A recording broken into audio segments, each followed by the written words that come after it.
All right, we are doing surface area of pyramids and cones, page 1. I'm going to start here on number 1. Hopefully the audio is going to be a little bit better.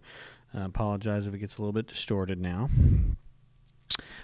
So in the first area, it asks us to copy the measurements onto the net of each solid, and then I put in here to find the surface area. Now I've noticed that because these were not set up for surface area, some of them are rather difficult. Some of the ones on the back are going to be a little bit easier, but difficult does not mean impossible. So we'll take a look at some of these. As I copy these down, I'm noticing that 13 is the radius of the circle on the bottom, so I went ahead and drew it into the radius of this circle. 30 is what we'd call the slant height. So if I was going to cut this cone down the side and unfurl it, that's going to be that length 30. It's also going to be the same as this length here. That's that slant height. And then it's also going to be the same as this length across here, like the radius of the circle. So got 3 different 30s there. And they're all really the same. They're all 3 radius. So now we're going to talk about the surface area of this. There is a formula for surface area of a cone. All right. And we're going to derive it real quick. So we know that the surface area is going to equal to the circle plus the sector. So this is the sector here. So the circle is the small circle, and we know that let's call this R here. So if we're going to call that R for small r, and then we call this L, this is L for slant height, not the standing height, not to be confused with the standing height, which is the distance from the tip of the cone down to the bottom. We'll talk about that more with volume. But the slant height L and the radius of the base R. So if I look at this small circle, then the formula for that is pi r squared, where I'm actually using the little r here. Now if I look at the big circle, this is actually a sector, which means it's a part of a larger circle. Pardon my freehand here. So this is a larger circle, and this is just a portion of that large circle. It's not the whole circle. So we have to figure out what percentage of the circle it is, what portion of the circle it is. And we talked about before that a portion is equal to the part over the whole. Okay, so we're going to look at that and try to figure out what part this is over what whole. So if I examine the circle area for this entire circle is going to be pi r squared. But right now, what is r? It's not this little r, 13. It's a different r. It's 30, right? But that 30 was actually L in this case, or slant height. So this is going to be pi L squared. But hey, I don't want the whole sector area. I want a portion of the sector area. So that portion of the sector area is going to be, we're going to figure that out by putting the part over the whole. Go ahead. So we're going to put the part over the whole, and the portion that I'm looking at right here is this arc measures, that is the arc, and it's actually the same as this circumference around this small circle. So that's what it is. It's the circumference around the small circle. Well, we know that the circumference around the small circle is the formula 2 pi r, where we're actually using the small circle's r. That's what that is, little r. But now, what's the whole? So if that's the part, then what is the whole? The whole is going to be the circumference around the whole large circle. And so that is going to be, once again, the circumference formula, 2 pi r. But in this case, r is not this little 13. R is this bigger 30, which we said was called L. So really, this is going to be 2 pi L. So this is 2 pi r over 2 pi L. That gives me my part, 2 pi r, over my whole. 2 pi L is the whole circumference. And if you notice, we got some things that are going to cancel out here for us. 2 pi and 2 pi Well, 2 divided by 2 is 1. Pi divided by pi is 1. Okay, great. But I also see that this L and this L can divide. And this is L times L for L squared, and this is just one L. So when I divide this L with one of those, it's going to go away and leave me just pi L. So now the final surface area of a cone formula is the pi r squared that we got from the circle plus whatever's left over here. So we have a pi, an L, and an r. And I'm just to make it kind of rhyme, I'm going to put it together in a direction pi r L. And now when you read it off, it says pi r squared plus pi r L. And so that kind of goes together in a rhyme, as well as it's alphabetical. No, it's not alphabetical. So yeah, there we go. So pi r squared and pi r L must just be there in that order in most books because it has a good sound. It's not really important because multiplication is commutative. I could put LR pi or whatever I would like. Now to use it. All right, so let's put surface area of a cone and pi r squared, where r we said was this little 13. So pi times 13 squared plus pi r L. So that's going to be pi times 13 times 30, which is that L measurement. So that means we're going to have 169 pi's plus 13 times 30 is going to be 390 pi's, I believe. Hopefully I'm right there. Always check my math because I don't. 490 plus 69 is going to be 559 pi. And that is going to be units squared, because there were no units, but this is 13 times 13 units times units, which is units squared, and 30 times 13 units times units, which is units squared. Okay, great. So there is the answer to number 1. The surface area of the cone is 559 pi units squared. All right, let's look at number 2, now that I've made a mess of this paper. Luckily, we won't have to prove this again, so we can just use that formula on the next cone. And right now I'm going to fill this out. I think that these are 20 by 20, and it gives me this 26. Now I'm going to pull that down right here. I think that's where they're talking about. And that has a right angle. So this is 26 in height.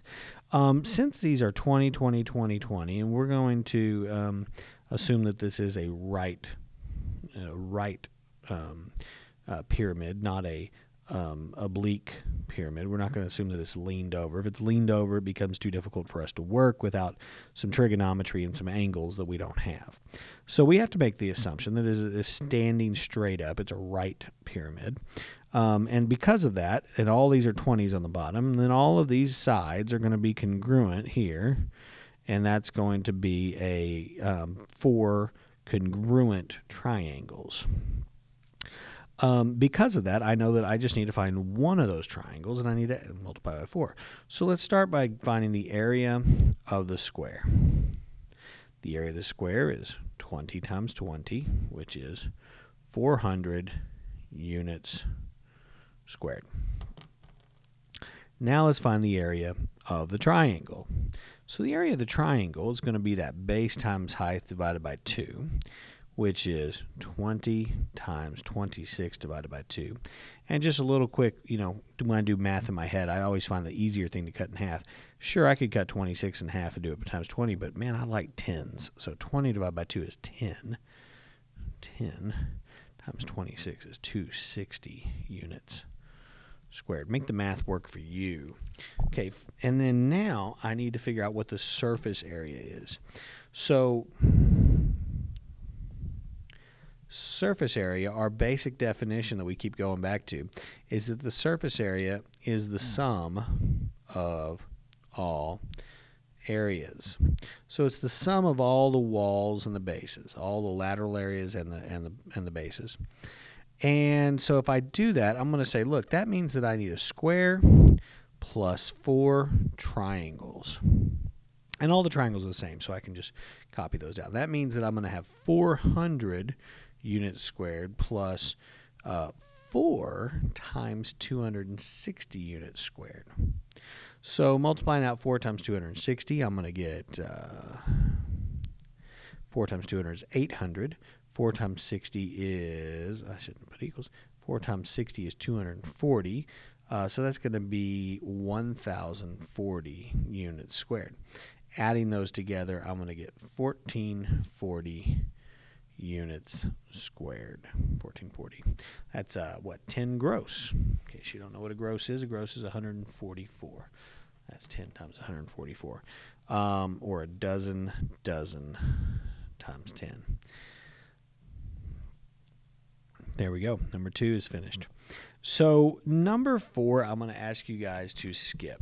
And the reason I'm going to ask you guys to skip it is because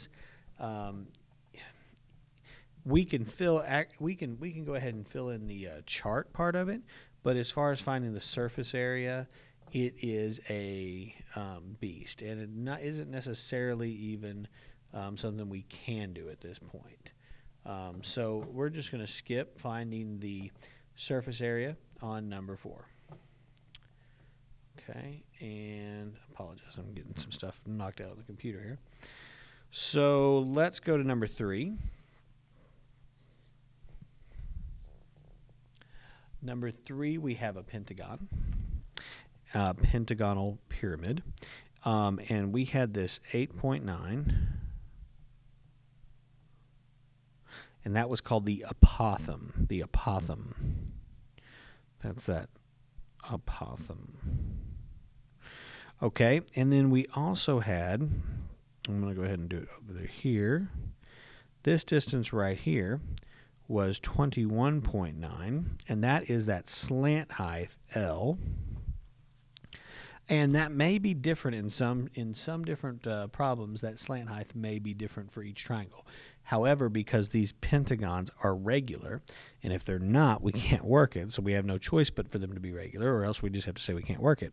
But because these are regular, then all the sides are the same, and therefore all of these triangles are going to be congruent as well. So really what I need to do is I need to find the area of a pentagon and the area of one triangle and multiply it by 5. So let's start with the area of a pentagon. That's equal to our new formula that we've been talking about, which is 1/2 perimeter times apothem.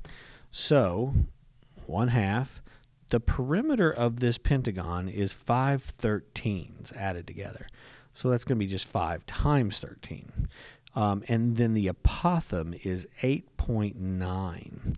They sure like 8.9 for some reason. I've seen that a few times in this packet. So multiplying that all out together, 5 times 13 times 8.9, I'm going to fall back upon my trusty calculator that appreciate one of my students leaving me here. So 5 times 13 times 8.9 divided by 2. 1157 divided by 4, so that's going to be 289 1/4. Now, man, if that isn't a number I've seen before, I don't know what, because I think that was on our last page I recorded. 289 1/4. All right, so now I also want to find the area of the triangles. The area of the triangles is going to be base times height divided by 2. This will be a little bit easier. The base is 13. The height is 21.9. Remember, we said that to know if it's base and height, they have to be at a 90-degree angle from each other, perpendicular to each other. 21.9. All right, so 13 times 21.9 divided by 2. So I'll bring this back. 13 times 21.9 divided by 2. And 142.35.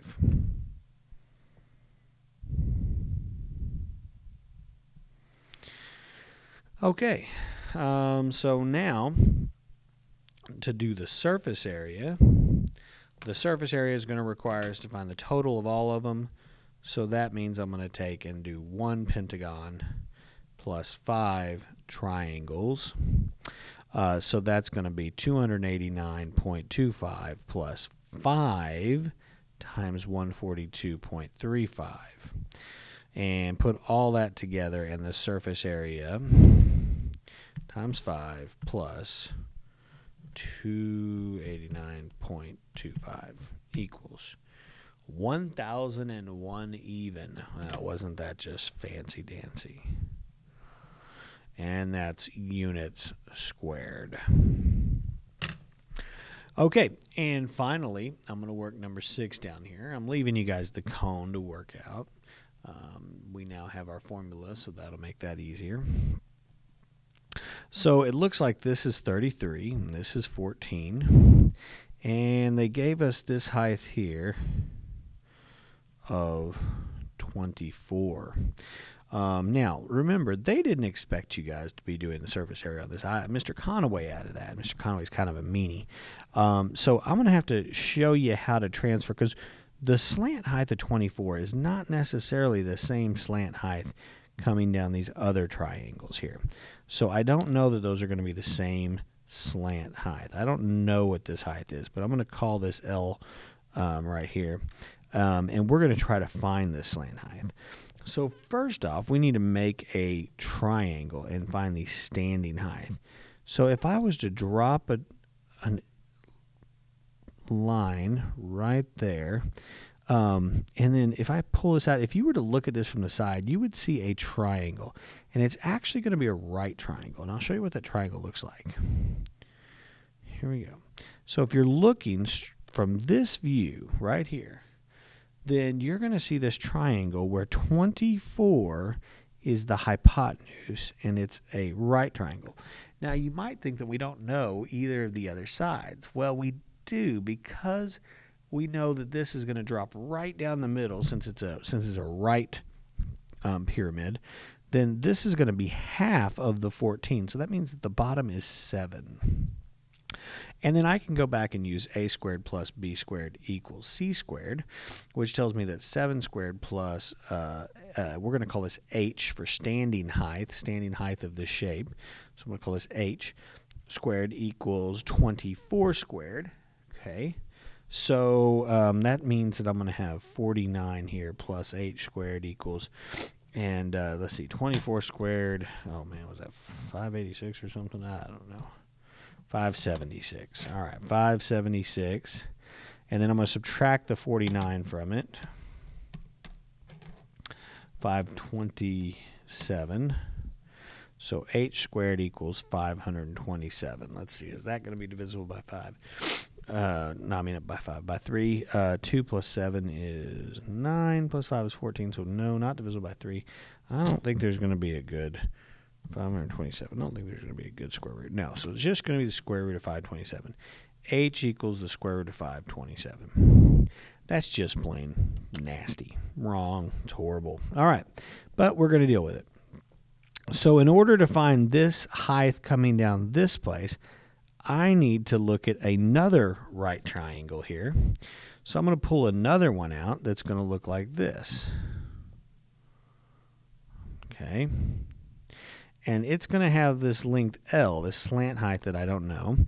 It does have the same standing height, square root of 527. And I do know that the length of the base here is half of 33. So if you've ever seen a nastier looking Pythagorean theorem than this, then I applaud you, because this is a pretty rough looking Pythagorean theorem. Let's see, it's going to be the square root of 527 quantity squared plus 33 over 2 quantity squared equals L squared. Now, the great thing is square roots and squares cancel, so that's going to be 527. And this is going to be 33 over 2, so that's going to be whatever 33 squared is. 33 times 33, it's 1,089 over 4 equals L squared. Now I'm going to add those together, so divided by 4 plus 527 equals 3197 over 4, and second square root of the answer, yeah, exactly. It doesn't even like it. So we're going to get that L is equal to square root. Let's see. go back to that. We said it was 1,089 divided by 4 plus 527. 3197 over 4, which would actually be 3197 square root of 3197 divided by 2, because we don't like leaving square roots in the bottom. So L is that, and that is horrible, but that's what L is. So now we've done all of that just to find L. And now we can go through and find the areas of each one of these. So let's find the area of each of these shapes. So let's start with the area, and I'm going to call this triangle 1 and triangle 2. So let's start with the area of the rectangle. The area of the rectangle, that's easy. 33 times 14. We just wish everything was that easy, right? And 33 times 14, 462. All right, the area of triangle 1. All right. So that's this big fat guy here. So it's 33 across the bottom, and I can say that because I am a big fat guy. And 24 tall here. So that's going to be 33 times 24 divided by 2, which means basically 33 times 12. 396. Okay, and then next we're going to do the area of triangle 2, the area, not the triangle, triangle 2, the area of triangle 2, which is going to be this smaller one, and we said that L is that big, horrible root 3, whatever it is, and then the base is going to be 14. So root 3197 divided by 2 times 14, and the whole thing is divided by 2. Yeah, so that's pretty nasty. So that's going to be 7 roots of that, all divided by 2. 7 root 3197 divided by 2. And let's see, that's 10, 11 plus 9 is 20. I don't think that's going to... Let me just... 97. Yeah, no, I don't think that's going to reduce at all. Okay, so now let's add all of that together for surface area. So we know that surface area equals the sum of all of those. So we've got one rectangle at 462. We have 2 triangles at 396. And then we have 2 triangles at 7 root 3197 divided by 2. Luckily, that 2 in the front and that 2 right there is going to cancel. And let's see, 462 plus 2 times 396 equals, whoa, no, that was a plus somewhere in there. 462 plus 2 times 396 equals 1254 plus 7 root of 3197. Okay, so now is about the time. Remember, I don't like you to round until you get to the very end. So if you want to round now, you can add 7 root 3197, and we can round it to 1649.8, we'll say. Units squared. All right, so that is the front, and that one was a 23-minute video. Sorry for that one taking long. The back will not be quite as long. So now I'm going to shut this off, and we're going to put on the back video.